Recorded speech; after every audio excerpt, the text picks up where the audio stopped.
Hey everyone, it's Chris, M2Geo's Rex Dart, and this is going to be part 2 of my portion of the AJ deck building feature.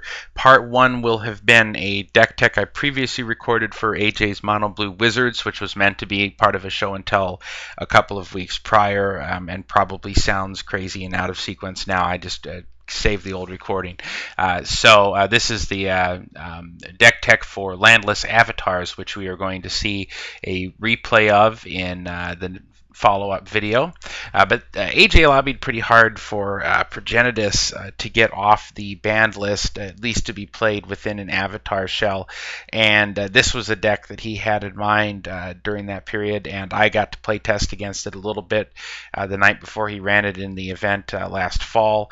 And it's certainly a very clever deck. It's designed to hardcast Progenitus in general off of Charmed Pendant. If you can set up the top of your library, you can set it up with either another Progenitus so that you can use the Charmed Pendant to cast a Progenitus from your hand, or you can set up the library with a couple of these guys or something like that if you've got a couple Charmed Pendants out.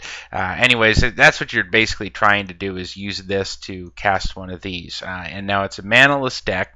He's got 1 Mox Opal, 3 Lotus Blooms, 4 Chrome Mox, which will give him 1 mana of whichever color he wants if you imprint one of these creatures here.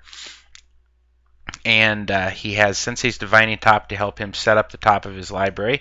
Helps with Charmed Pendant, but also helps with Terminus, which is excellent here. No AJ deck would be complete without a board sweeper, and this is one of the best if you have the stuff to set it up with. Again, a card I think, like Bonfire, I think we're also going to see Terminus a lot more in the event going forward over the next couple of years. I think Bonfire is better in creature mirrors that we see typically, but Terminus is extremely powerful in these control shells and Legacy, and I think it's something we'll continue to see in Tribal Wars. Brainstorm, Swords to Plowshares, can't quibble with that.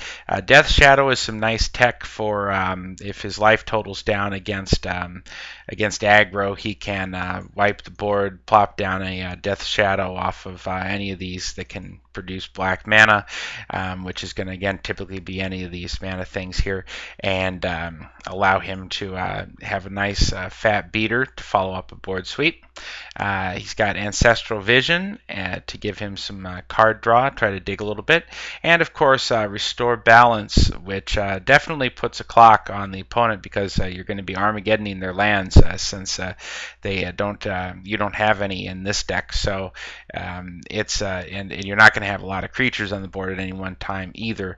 So certainly is going to be puts you on a timer to try to fight through. So you're going to want to try to be able to kill your opponent before this goes off, but of course AJ is prepared for that if you spill too much onto the board with catch you with a Terminus. So of course he's also got Sun Scour here. It's a sort of a pitch spell. You can exile 2 white cards from your hand rather than pay its mana cost.